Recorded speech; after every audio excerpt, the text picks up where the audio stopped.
Official data है, जो sanction post हैं लेक्चरर्स की वो डोडा डिस्ट्रिक्ट में 640 हैं और इन पोजीशन जो अभी काम कर रहे हैं 289 हैं इंक्लूडिंग इंचार्ज लेक्चरर्स, और जो वैकेंट पोस्ट हैं अभी 348 जो हैं असामिया लेक्चरर्स की खाली है। लगातार जो ये डेफिशिएंसी है लेक्चरर्स की वो बढ़ती गई, लेकिन जो सरकार है, चाहे वो प्रीवियस गवर्नमेंट्स हैं या प्रेजेंट गवर्नमेंट है, they completely fail to fill these vacancies. फिलहाल आज का जो इशू था वो था स्कूल एजुकेशन डिपार्टमेंट में हायर सेकेंडरीज बिल्कुल अगर बात करें तो वहां पर जो वैकेंट पोस्ट हैं उनका इशू था, जो बहुत वक्त की बहुत बड़ी जरूरत है, क्योंकि बच्चों का फ्यूचर जो है वो देश का फ्यूचर होता है। अस्सलाम वालेकुम नाज़रीन, आप देख रहे हैं द चिनाब टाइम्स और मैं हूं अनसर अय्यूब।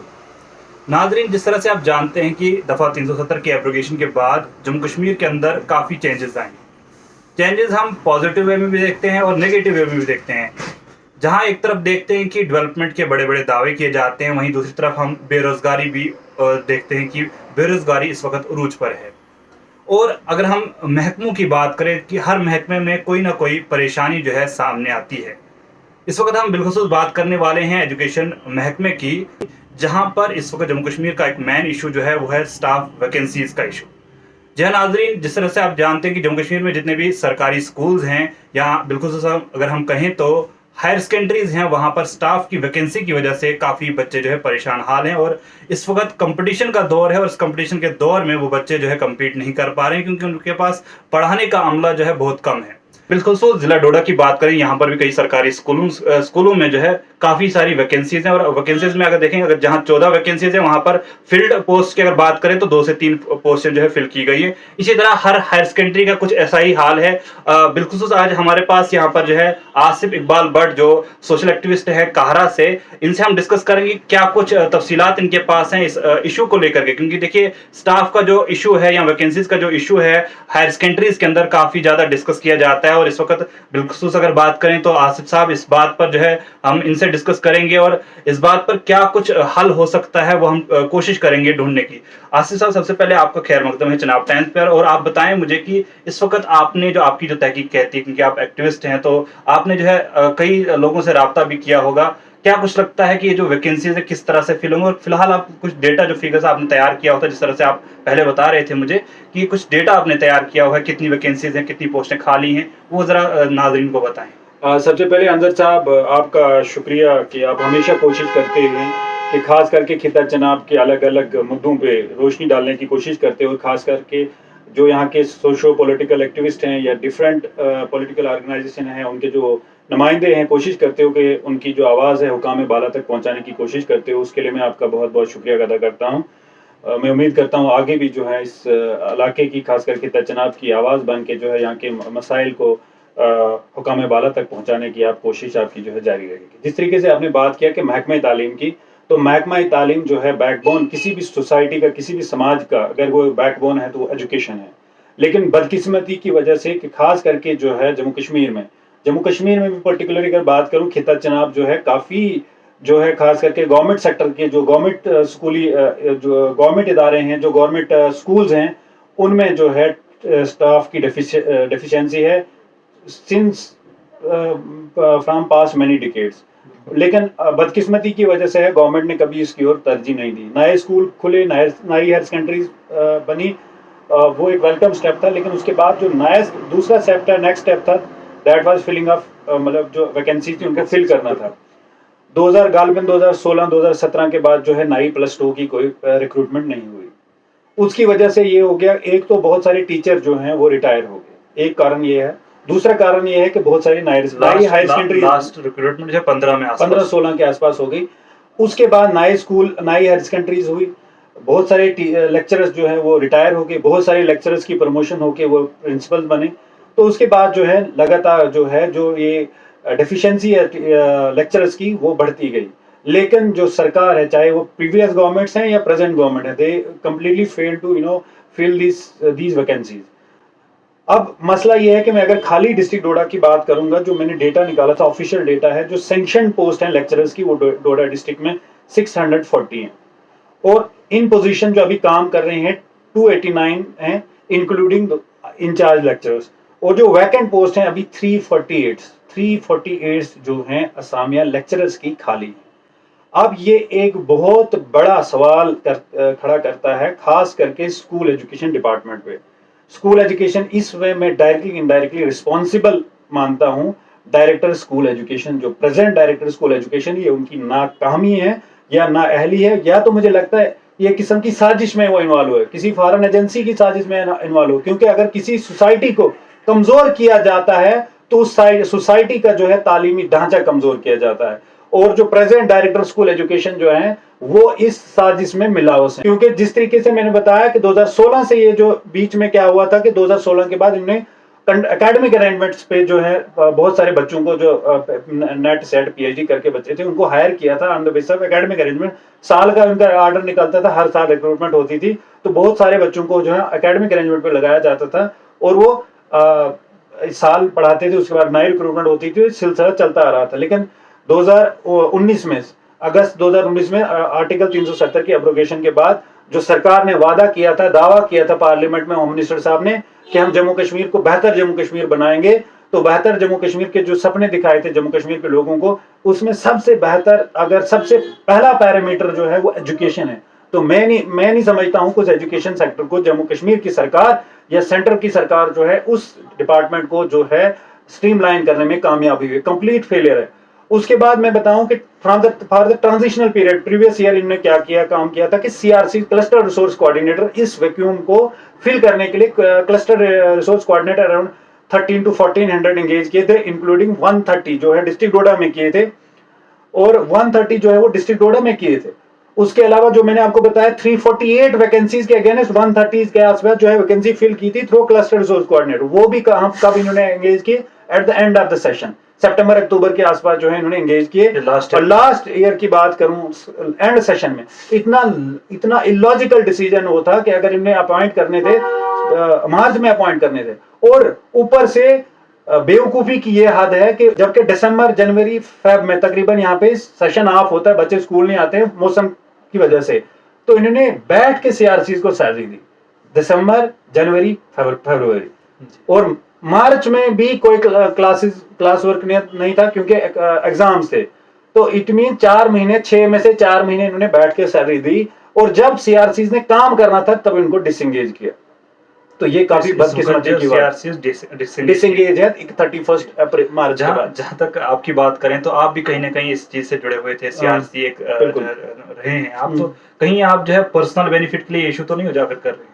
बिल्कुल नहीं, मैं अलग अलग इश्यूज को जो है रेज करता हूं और करता रहूंगा। फॉर द ट्रांजिशन पीरियड जो है मैंने सीआरसी ज्वाइन किया था प्रीवियस ईयर, किसी की सिफारिश से नहीं बल्कि पूरी डिस्ट्रिक्ट डोडा में मेरे सब्जेक्ट में मेरा दूसरा नंबर था, तो मैंने फॉर द ट्रांजिशनल पीरियड जो है ज्वाइन किया था। अब मैं जो है तब से ही इस इशू को रेज कर रहा हूं। मैं कह रहा हूं सीआरसी से हल नहीं होगा मसला, यहाँ पे परमानेंट रिक्रूटमेंट होनी चाहिए थ्रू पीएससी, जिस तरीके से बाकी स्टेट्स में हो रहा है। तो जम्मू कश्मीर में ना ही टीचर्स की रिक्रूटमेंट हो रही है, ना ही लेक्चरर्स की रिक्रूटमेंट हो रही है, तो ये खिलवाड़ हो रहा है एजुकेशन सिस्टम के साथ, यहाँ के बच्चों के साथ, गरीब आवाम के साथ। मैंने पर्सनली ऑब्जर्वेशन की, हर जगह में जाता हूं तो मैंने ये पाया कि हर स्कूल में, हर गवर्नमेंट स्कूल में 99% बच्चे जो हैं दिहाड़ीदार मजदूर लोगों के हैं, या वो लोग जो अनऑर्गेनाइज सेक्टर से जुड़े हुए हैं। आपको 1% ऐसे बच्चे मिलेंगे जिनके पेरेंट्स मुलाजम हैं या किसी गवर्नमेंट, चाहे टीचर्स, अगर किसी स्कूल में टीचर है, उसके टीचर का बच्चा, वो टीचर अपने बच्चे को वो कन्वीनियंट नहीं फील करता है, वो सेटिस्फाई फील नहीं करता है कि अपने बच्चे को गवर्नमेंट स्कूल में दाखिला करे, क्योंकि उसको भी पता है कि वो खाली एक सब्जेक्ट पढ़ाएगा। अगर 5 सब्जेक्ट है वो 5 सब्जेक्ट नहीं पढ़ाएगा। ये उस टीचर की गलती नहीं है, बल्कि हर एक जो है पेरेंट्स की ख्वाहिश होती है कि बेस्ट एंड क्वालिटी एजुकेशन। यहाँ पर सिस्टम देखा गया, जो गवर्नमेंट स्कूल के टीचर्स बिल्कुल हैं, तो उनके बच्चे जो गवर्नमेंट स्कूल में नहीं बल्कि प्राइवेट स्कूल में पढ़ते हैं, तो वो कहीं ना कहीं पूरे सिस्टम की बात है, ये कहीं बिल्कुल किसी एक टीचर की बात ये टीचर्स की गलती नहीं है, गवर्नमेंट की गलती है कि जब एडुकेट स्टाफ नहीं होगा, प्रॉपर इंफ्रास्ट्रक्चर नहीं होगा, तो कि किस तरीके से कोई पेरेंट चाहेगा कि अपने बच्चे को उस जगह, उस स्कूल में उसका दाखिला ले जहां उसको प्रॉपर एजुकेशन नहीं मिलेगी। अगर 5 सब्जेक्ट है, 5 के 5 सब्जेक्ट जब टीचर पढ़ा नहीं पाएगा, कितना भी इंटेलिजेंट टीचर होगा, ये हुआ वो काम कि अगर आपने आई स्पेशलिस्ट को दिखाना है तो आप जाओ, बताओ भाई ऑर्थोपेडिशियन को दिखाओ, ईएनटी को दिखाना है तो ये सरकार कहती है कि ईएनटी की आपको अगर कोई प्रॉब्लम है तो आप ईएनटी को मत दिखाओ, आप गायनेकोलॉजिस्ट को दिखाओ। ये सरकार जो है ये मैसेज भेज रही है। ये सरकार नहीं, ये बल्कि जो वक्त का जो प्रेजेंट जो डायरेक्टर स्कूल एजुकेशन है, he is completely responsible for this match. बिलखुसूस निशाना लगा रहे हैं डायरेक्ट स्कूल एजुकेशन। हाँ, इसमें किसी लॉजिक है। लॉजिक ये है कि जब मेरे साथी बहुत सारे सोशल एक्टिविस्ट हम मिल के हमने जो है अप्रोच किया डायरेक्टर समग्रा को टेलीफोनिकली, और कुछ साथी हमारे डायरेक्टर साहब से मिले भी, और एक ऑर्डर निकलता है यूनियन गवर्नमेंट से रिगार्डिंग कि भाई हम ट्रांजिशनल पीरियड के लिए जब तक गवर्नमेंट जम्मू कश्मीर की सरकार परमानेंट लेक्चरर नहीं लगाती है, तो एक क्लियर कट मैसेज आता है सेंटर से। दो उनमें स्पेसिफिकली मैं मेंशन करूंगा, एक आयास जिनको हेल्पर कहते हैं स्कूलों में लगाए, और एक उनके लिए, और सीआरसी जो क्लस्टर रिसोर्स कोऑर्डिनेटर थे उनके लिए फंड्स आई थी सरकार से। उसमें क्लियर कट मैसेज उसमें लिखा हुआ है कि अराउंड 1400 के आसपास सीआरसी के लिए 25,000 पर मंथ के हिसाब से एक साल के लिए फंड्स यूनियन गवर्नमेंट ने सैंक्शन किए हैं। लेकिन जो डायरेक्टर समग्र है, जब उनसे हमने बात की, उन्होंने बताया ये मेरा डोमेन नहीं, मेरा काम है फंड्स की एलोकेशन करना, मेरे पास फंड्स अवेलेबल हैं। मैंने डायरेक्टर साहब को बताया कि मेरे पास फंड्स अवेलेबल हैं। जब हमने डीसी साहब को बताया कि यहाँ पे स्टाफ की शॉर्टेज है, उन्होंने कहा कि मेरे डोमेन नहीं है, और ये लॉजिकली हमें भी समझना चाहिए कि डीसी साहब के हाथ में नहीं है स्कूल में टीचर्स देना, बल्कि उनको यह है कि अपने हायर जो कंसर्न अथॉरिटी है उनको इंटीमेट करना है। हमने रिटर्न में भी दिया डीसी साहब को, और उन्होंने जो है कंसर्न हमारे सामने जो है उन्होंने कंसर्न बंदे से जो है जो भी कंसर्न ऑफिसर है उनके साथ बंदा टेकअप किया। मैं वापस आना चाहूंगा डायरेक्टर समग्र की बात, उन्होंने कहा हमारे पास जो फंड्स थे हमने एलोकेट किए हैं, डायरेक्टर स्कूल एजुकेशन के डिस्पोजल पे हैं। तो जब डायरेक्टर स्कूल एजुकेशन की है, उसने जो है एक बड़ा एरोगेंटली जो बताया ये मेरा डोमेन है, मुझे जो ठीक लगेगा वो मैं करूंगा। He is a officer, he is accountable. बताया बिल्कुल, he is a officer and he is accountable for these funds. आप बताओ उसको, मैं डायरेक्टर साहब से मैं सवाल करना चाहता हूं कि आप बताओ कि जो आपके पास फंड्स होने के बावजूद भी अगर आपने नई रिक्रूटमेंट सीआरसी की करनी है, इसमें कोई इशू नहीं है, आप कर सकते हो, लेकिन आपने मार्च से स्टार्ट क्यों नहीं की? आपने मार्च में स्टार्ट करनी थी नई रिक्रूटमेंट, ताकि बच्चे आज जो सेशन पीक पे है तो वो जो नए सीआरसी हैं वो बच्चों को पढ़ाते। अब आप कह रहे हो कि हम नई रिक्रूटमेंट करेंगे, मतलब उसमें भी इनको या तो कोई फाइनेंशियल इन्होंने कुछ एम्बेजलमेंट करनी है, क्योंकि मार्च में अगर बाय द वे इन्होंने नई रिक्रूटमेंट शुरू की, 2 महीने नई रिक्रूटमेंट में लगेंगे, उसके बाद सीआईडी और सीआईडी की और पुलिस की वेरिफिकेशन 2-4 महीने उसमें लगते हैं। तो गोलमोल जो है जिस तरह से आपने पहले भी कहा था, पिछले साल भी सितंबर में लगभग जो है सीआरसी की एंगेजमेंट हुई, और इस साल भी वहीं जो बात पहुंचेगी, और आगे जो विंटर वेकेशन है फिर से वही बच्चे तक उधर। हाँ, तो बच्चों का कुल मिला के बच्चों का नुकसान है। अब हम एलजी इंतजामिया से, खास करके लेफ्टिनेंट गवर्नर मनोज सिन्हा जी से गुजारिश करते हैं आपकी वसासत से कि जल्द अज जल्द या तो परमानेंट लेक्चरर्स की पोस्टें फिलअप करो। आपके पास तकरीबन 5-7 साल हो गए रिक्रूटमेंट जो है, हमारे नौजवान साथी पढ़े लिखे MPhil, PhD, BEd, NET SET करके बैठे हुए हैं, और वो वेट कर रहे हैं कि कब टीचर और लेक्चरर की पोस्टें आएंगी और हम अप्लाई करेंगे। लेकिन ऐसा नहीं हुआ, इन्होंने कोई रिक्रूटमेंट नहीं की। यहाँ के एजुकेशन, या तो इनको चाहे कि स्कूलों को बंद करें, क्योंकि इन्होंने अपने बच्चों को किसी ने डीपीएस में डाला है, किसी ने किसी इंटरनेशनल पब्लिक स्कूल में डाला है, किसी ने किसी सीबीएसई स्कूल में डाला है, लेकिन जो गरीब बच्चे हैं वो जो हैं अभी भी उन स्कूलों में हैं जहां स्टाफ की शॉर्टेज है।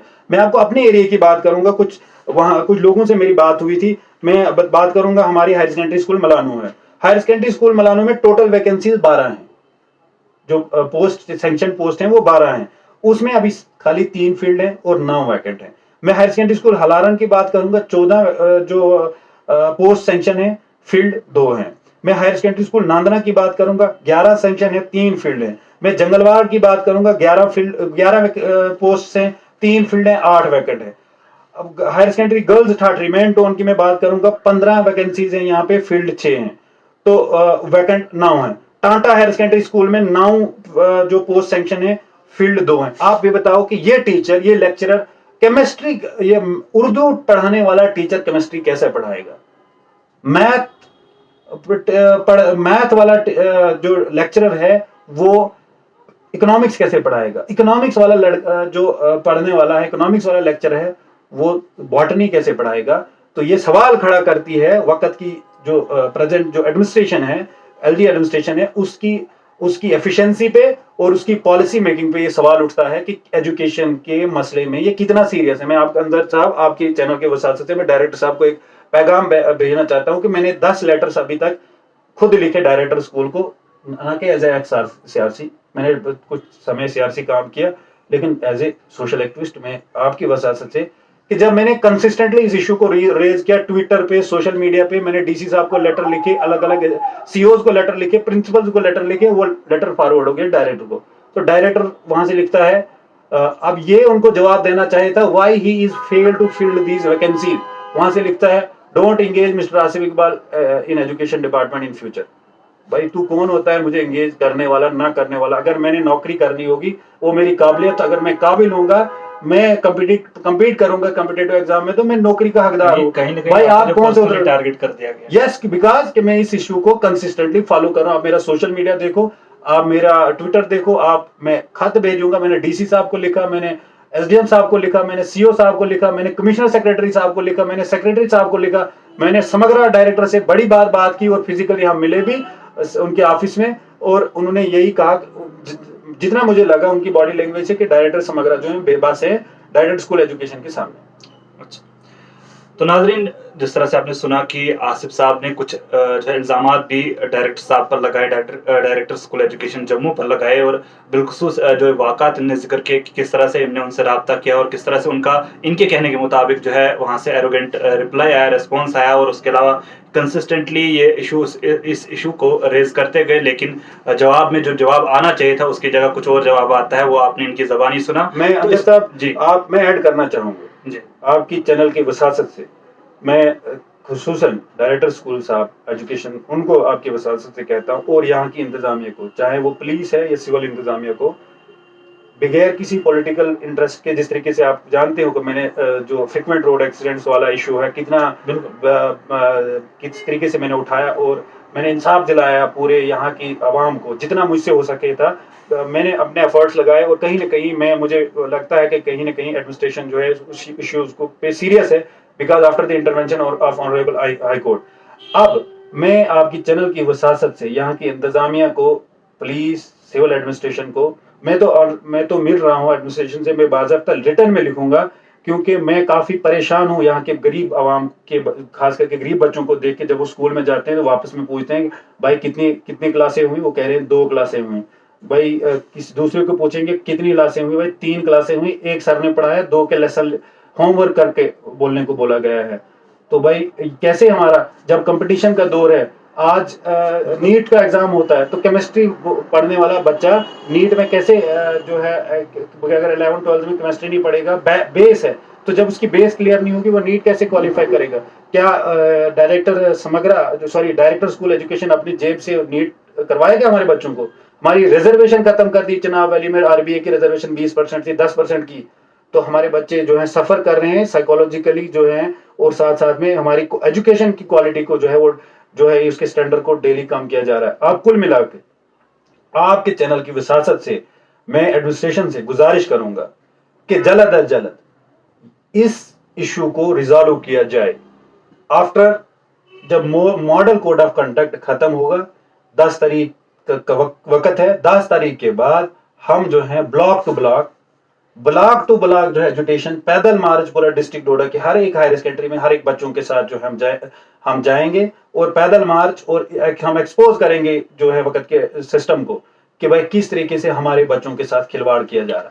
बिल्कुल गुड। नाज़रीन, जिस तरह से आपने सुना, तो इन्होंने जो है जिस तरह से प्रोटेस्ट का कहा, एजिटेशन का कहा कि किस तरह से आगे प्रोटेस्ट कर सकते हैं, चलिए वो बात की बात है। फिलहाल इस वक्त की बात करें तो इन्होंने कहा कि बिलखुसूस चनाब वैली की अगर बात करें तो यहाँ रिजर्वेशन का भी एक मुद्दा है, जो हमने पहले भी डिस्कस कर चुके हैं बहुत बार, लेकिन आगे भी आने वाले समय में कभी हम डिस्कस करेंगे। लेकिन इस वक्त अगर बात करें स्कूल एजुकेशन डिपार्टमेंट की, तो डोडा डिस्ट्रिक्ट के अंदर जो इनने वैकेंसीज गिनाई के जो खाली पोस्टें हैं, वो अभी पिछले 10 सालों से कोई रिक्रूटमेंट नहीं हुई है 10+2 लेक्चरर्स की, और बच्चे जो है इस वक्त दरबदर हैं।